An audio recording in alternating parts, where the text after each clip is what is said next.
मैं सुनीता साहू आज आपको एक बार फिर अपने YouTube स्टूडियो में स्वागत करती हूँ। तो देखिए आज हम देखेंगे बहुत ही इंटरेस्टिंग और इम्पॉर्टेंट टॉपिक। ये है इलेक्ट्रॉनिक विन्यास निकालना। क्लास 11 के स्टूडेंट्स के लिए बहुत ही इम्पोर्टेंट रहता है और समझना उनको बहुत ज़्यादा ज़रूरी है, जिसमें वो मिस्टेक करते हैं। तो आपको के नियम से इलेक्ट्रॉनिक विन्यास हम निकालना सीखेंगे और साथ ही साथ हम इसमें दो ऐसे तत्वों का इलेक्ट्रॉनिक विन्यास निकालना सीखेंगे जो आप बाउ के नियम के अपवाद हैं। तो कृपया वीडियो को अंत तक देखिएगा और लाइक शेयर कमेंट सब्सक्राइब जरूर कीजिएगा। देखिए सबसे पहले हम देखेंगे ये जो लाइन आपको दिख रही है, ठीक है, ये कहाँ से आया। अगर आप लोगों ने मेरे एक और वीडियो जो बनाई थी आप बाउ का नियम, उसको देखे होंगे तो आपको इजीली समझ में आ जाएगा कि तत्वों का जो इलेक्ट्रॉनिक विन्यास होता है वो बढ़ते हुए ऊर्जा क्रम के आधार पर भरा जाता है। तो ये आपको के नियम से ये लाइन आया है कि 1s की एनर्जी सबसे कम होती है, फिर 2s की होती है, फिर 2p की, फिर 3s की। तो ये बढ़ता हुआ ऊर्जा क्रम में लिखा गया है और इलेक्ट्रॉनिक विन्यास भी हम इसी पे भरेंगे। तो इसको भरने से पहले सबसे पहले हम ये सीख लेते हैं कि इसमें जो उपकोष दिया हुआ है कौन कौन सा है। S है, P है, D है और F है, ठीक। तो इस SPDF में मैक्सिमम कितने इलेक्ट्रॉन हो सकते हैं, अधिकतम कितने इलेक्ट्रॉन हो सकते हैं, जिससे हम आगे उसको ले सके इलेक्ट्रॉन को। तो मैक्सिमम हम इसमें इलेक्ट्रॉन भरेंगे। तो एस में मैक्सिमम हम कितने इलेक्ट्रॉन भरेंगे, 2। कितने इलेक्ट्रॉन भरेंगे, 2। पी में कितने भरेंगे, 6। डी में कितने भरेंगे, 10 और एफ में कितने भरेंगे, 14। तो ये याद रखना कि एस में 2 इलेक्ट्रॉन ही आ सकते हैं, पी में 6, डी में 10 और एफ में 14। बस इतने इलेक्ट्रॉन इसमें आ सकते हैं। अब आपको पता है, आपको थोड़ा सा कंफ्यूजन हो रहा होगा कि एस पी डी एफ आया कहाँ से, ठीक है, क्योंकि 10 तक तो आप सिर्फ के एलिमेंट बोरबरी योजना पढ़े थे। अब अचानक से SPDF कहाँ से आ गया। तो जो बोरबरी योजना आप पढ़े वो KLMN, उसी के अंदर ये उपकोष पाए जाते हैं। कैसे, देखिए कैसे पाए जाएंगे, ठीक है। ये आपका K है, L है, M है और ये क्या है आपका N है। तो K सबसे पहला होता है, अंदर का कोष होता है, जैसे इस प्रकार से हम बनाते हैं। ये परमाणु है, नाभिक है, उसके ऊपर में ये कोष पाए जाते हैं। तो ये आपका जो होता है ये K है, ये L है, ये M है और लास्ट वाला N है ना। ये अंदर से बाहर की ओर जो जा रहा है। तो ये KLMN है। तो इसमें इलेक्ट्रॉनों की संख्या मैक्सिमम कितनी होती है, बोरबरी ने बताया था। कितना बताया था, 2, 8, 18 और 32 में बताया था। K में 2, L में 8, M में 18 और इसमें 32 बताया था। और आप इसमें 2, 6, 10, 14 पढ़ रहे हैं, तो इसके अकॉर्डिंग ये कैसे आया। तो देखिए इसको हम थोड़ा निकालना सीख लेते हैं कि क्या आया, ये है क्या चीज़। तो K जो अंदर की ओर होता है उसमें केवल एक उपकोष होता है। कौन सा होता है, वो S होता है। और S में कितने इलेक्ट्रॉन है, तो इसमें तो 2 इलेक्ट्रॉन है, Pg है ना। L में कितने होते हैं, L में कितने होते हैं, तो 2 होते हैं। कौन कौन से होते हैं, एक S होता है और एक होता है आपका P। तो इसमें कितने इलेक्ट्रॉन हो गए, इसमें होते हैं 2 और इसमें होते हैं 6। तो टोटल कितने हो गए, 8। देखिए 2, 8 आते जा रहा है KL का, है ना। M में कितने होंगे, तीसरा कक्षक है, तो इसमें 3 उपकोष हैं। तो कौन कौन सा है, एक S है, एक P है और एक D है। तो इसमें कितने हो गए, ये 2, 6, 8 और ये 10। कितने हो गए जी, 2, 6, 8, 10, 18। देखिए इसमें 18 इलेक्ट्रॉन आ गए। N में 4 होते हैं, एक S होता है, एक P होता है, एक D होता है और एक F होता है ना। S में होते हैं 2 इलेक्ट्रॉन, P में होते हैं 6 इलेक्ट्रॉन, इसमें होते हैं 10 इलेक्ट्रॉन, इसमें होते हैं 14 इलेक्ट्रॉन। तो 2, 6, 8 और 10, 18 और 14, 32। तो इसमें कितने इलेक्ट्रॉन हो गए, 32। देखिए आगे 2, 8, 18, 32। तो इतने इलेक्ट्रॉन इसमें होते हैं। इसको निकालने का एक और तरीका हम सीखे थे, वो कौन सा तरीका है, वो था आपका 2n का स्क्वायर। कौन सा तरीका था उसमें, 2n का स्क्वायर। इस 2n के स्क्वायर से आप 2, 8, 18, 32 निकाल लेते हैं। कैसे, ये देखिए, ये आपका जो n है, n इज इक्वल टू आप क्या रखेंगे, पहला कोष है तो 1, दूसरा कोष है तो 2, तीसरा है तो 3 और चौथा है तो क्या रखेंगे यहाँ पर, 4। कितना रखेंगे, इसमें 4 रखेंगे। तो इस प्रकार से आप इसको समझ गए होंगे कि इसमें जितना यहाँ पर कोषों की संख्या रखते जाएंगे, यहाँ पर ये इलेक्ट्रॉनों की संख्या जो है 2, 8, 18, 32 आते जाएगा, ठीक है। आप इसको समझ गए। अब आगे हम इलेक्ट्रॉनिक विन्यास निकालना सीखेंगे, जैसे hydrogen, helium, lithium, beryllium, boron, carbon, nitrogen, oxygen और क्लोरीन, ठीक है, क्लोरीन और नियॉन। तो यहाँ तक जो है मैं 10 तक ली हूँ। ऐसे करते करते हम लोग 30 तक इलेक्ट्रॉनिक विन्यास देखेंगे, और ये 30 तक इलेक्ट्रॉनिक विन्यास देखने के साथ साथ हम देखेंगे कॉपर और क्रोमियम का इलेक्ट्रॉनिक विन्यास से साफ बहुत से भिन्न होता है क्यों, तो पूरा देखिएगा जरूर। तो अब हम स्टार्ट करते हैं। हाइड्रोजन हीलियम क्रम से लिया गया 1 2 3 4 5 6 7 8 9 और 10। तो ये क्या है, परमाणु क्रमांक है। बढ़ते हुए परमाणु क्रमांक के आधार पर मैंने तत्वों को लिया है ताकि आपको इलेक्ट्रॉनिक विन्यास निकालने में इजी हो। अब देखिए कैसे निकालेंगे। H है तो H के लिए क्या होगा, सबसे पहले 1s में जाएगा तो 1s, एक इलेक्ट्रॉन है तो एक, ठीक है। अब आया आपका He, तो इसका 2 है तो कहाँ जाएगा, ये भी 1s में ही जाएगा और 2 इलेक्ट्रॉन, क्योंकि s में मैक्सिमम 2 इलेक्ट्रॉन रह सकते हैं।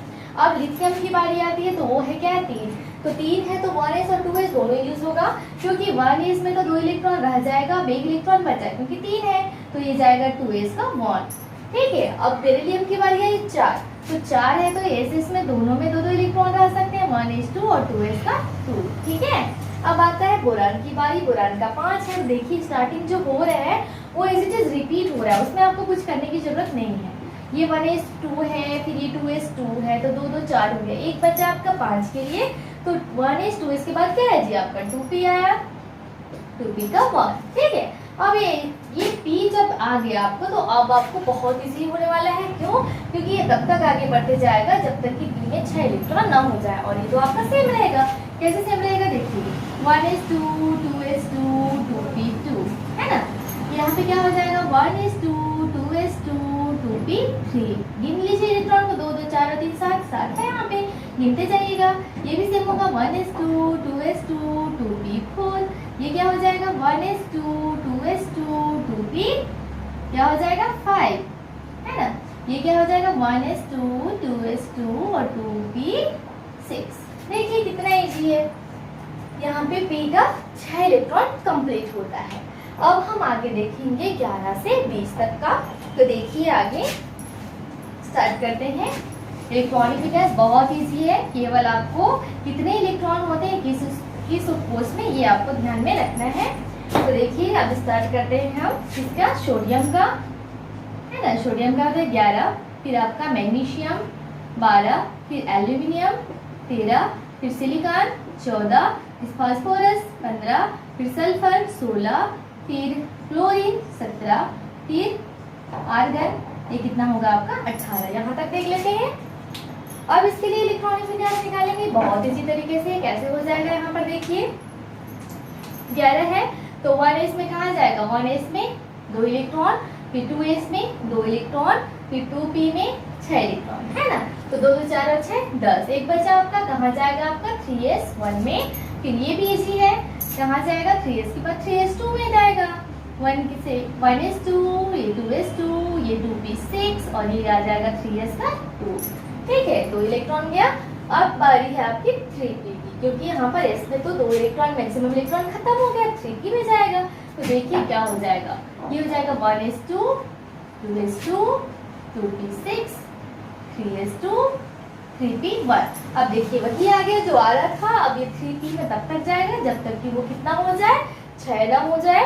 तो अब इसको आगे एज इट इज बनाना है, कैसे 1s2 2s2 2p6 3s2 3p2, क्या हो जाएगा 1s2 2s2 2p6 3s2 3p3, ठीक है, कितना इजी है देखिए, बस बढ़ते जा रहा है यहाँ पे। अब यहाँ पर क्या हो जाएगा, सेम ऐसे ही होगा 1s2 2s2 2p6 3s2, यहाँ क्या हो जाएगा 3p4, ये क्या हो जाएगा 1s2 2s2 2p6 3s2, क्या हो जाएगा 3p5। बस आगे बढ़ते जा रहे हैं, कुछ नहीं करना है, as it is 1s2 2s2 2p6 3s2 3p6, यहाँ पर 6 कंप्लीट हुआ p के लिए। अब जो आगे जाएगा 4s में जाएगा, फिर 3d में जाएगा। तो देखिए कितना इजी तरीके से हम मैटिंग तक सीख गए। ऐसे करते करते आपका होमवर्क है, आपको 30 तक निकालना है, बस इसको ध्यान रखना है आपको, इसमें 2 इलेक्ट्रॉन इसमें 2 इलेक्ट्रॉन, इसमें 6 इसमें 2 इसमें फिर 6 इसमें फिर 2, तो यहाँ तक आकर आपका 10 हो जाएगा। तो यहाँ तक आपका जाएगा पूरा 10 तक आपको यहाँ पर इलेक्ट्रॉनिक विन्यास परमाणु क्रमांक 30 तक आपको निकालना है। अब मैं 2 चीज़ आपको बता रही हूँ, क्या है, कॉपर और क्रोमियम का इलेक्ट्रॉनिक विन्यास भिन्न होता है, इनके रूल को फॉलो नहीं करता है, क्यों, देखिए इसमें क्या हो जाएगा,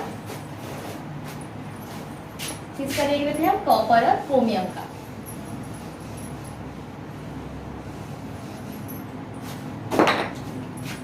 है ना, तो ये आपका क्रोमियम, क्रोमियम का होता है 24 और देखेंगे हम कॉपर, कॉपर का होता है 29। ठीक है, ये कैसे फॉलो नहीं करता ये देखिए। तो इसका क्या हो जाएगा, 24 है तो सबसे पहले 1s2, 2s2, 2p6, 3s2, इसको देख के बनाते जाइएगा। फिर कितना हो जाएगा 3p6 और 4s2, कितना हो गया गिन लीजिए अब आगे। 2 2 4, 10 2 12, 6 18, 2 20, आपके पास है 24। तो कहाँ जाएगा 3D में, तो 3D कितना हो जाएगा, 4 बचा है तो 4 ही होगा। अब ये अपाव के नियम से तो बन गया, लेकिन अपाव के नियम का पालन कैसे नहीं किया, अब ये तो इलेक्ट्रॉनिक विन्यास गलत है। साइंटिस्ट बताया कि ऐसा इलेक्ट्रॉनिक विन्यास हम नहीं करेंगे। तो क्यों नहीं करेंगे, क्या गलत है ये देख लीजिए। आप क्या बता रहे हो, 4s और यहाँ पर बता रहे हो आप 3D, है ना, 1 2 3 4 5, ये आप 4s बता रहे हो, इसको आप बता रहे हो 3D बता रहे हो। अब इसमें इलेक्ट्रॉनिक विन्यास देखिए तो कैसे हो जाएगा। यहाँ 4s में कितने हैं, 2 इलेक्ट्रॉन है। 3D में कितने हैं, 1 2 3 एंड 4। ठीक है, इसमें 4 इलेक्ट्रॉन हो गए। अब ये जैसे देखते हैं कि 3D में 5 उपकोष है, तो ये आपके पांचों या तो एक एक भरे हो या पूरे भरे हो, तो इसमें क्या हो जाएगा, स्थायित्व आता है। कोई भी ऑर्बिटल या तो अर्धपूरित है या पूर्णपूरित है, तो वो क्या हो जाता है, वो हो जाता है स्थायी हो जाता है। और स्थायी विन्यास प्राप्त करने के लिए ये 4s में से एक इलेक्ट्रॉन को ले लेता है यहाँ पर और क्या कर लेता है, कंप्लीट कर लेता है। ठीक है, अब देखिए कैसे करेगा ये 4s का, 4s में से इलेक्ट्रॉन को ये ले लेगा। 4s जो है वो 1 हो जाएगा, इसमें से केवल एक इलेक्ट्रॉन बचा और ये क्या हो जाएगा आपका 4, 1 2 3 4 पहले से था ही, और यहाँ से एक इलेक्ट्रॉन आपका यहाँ पे आ गया, कितना हो गया आपका 5 हो गया, है ना। तो ये क्या हो गया, पूर्णपूरित हो गया।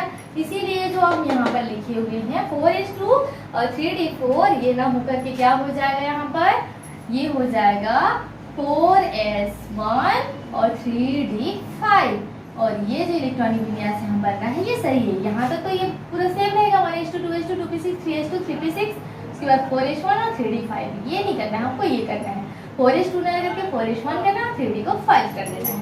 क्यों, क्योंकि यहाँ पर उसको अर्धपूरित बनाना है।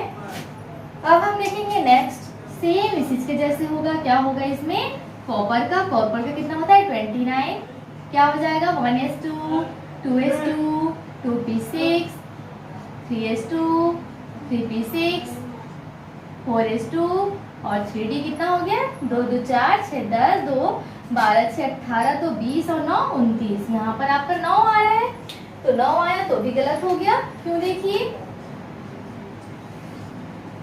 इसको तो पूर्णपूरित करना है, कितना करना है 10 करना है, तो सेम उसी के जैसे प्रोसेस अपनाएगा, यहाँ से इलेक्ट्रॉन को ले लेगा। ये देखिए 4s का है और ये क्या है आपका 3d का है। तो 4s में आपको 2 इलेक्ट्रॉन दिख रहा है और 3d में 9, है ना। कैसे 9 दिख रहे हैं देखिए, ये देखिए 1 2 3 4 5 6 7 8 और 9, 9 दिख रहे हैं। ये आपका इनकम्प्लीट दिख रहा है, बाकी सब कंप्लीट है और ये भी कंप्लीट है। तो इस प्रकार का जो इलेक्ट्रॉनिक विन्यास यहाँ बना हुआ है ये गलत है, क्योंकि इसको पूर्णपूरित होना है।